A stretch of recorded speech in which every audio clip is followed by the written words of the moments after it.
Dumating na sa The Hague Penitentiary Institution Prison sa the Netherlands si dating Pangulong Rodrigo Duterte upang harapin ang isinampang crimes against humanity ng International Criminal Court o ICC.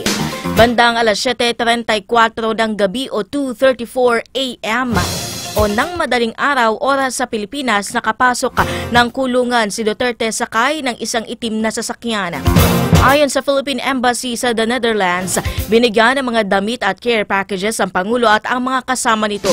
Pinagkalooban din ng 2-day visa ang mga nag-escort sa Pangulo, maging ang aid nito upang makapagpahinga bago bumalik ng bansa. Habang 15-day visa naman si dating Executive Secretary Salvador Medialdea bilang abogado ng Pangulo na maaaring bumisita sa ICC Detention Center. May ICC nurse na rin nakipag-ugnayan sa personal nurse ng Pangulo ukol sa pagtutok ng kalusugan nito.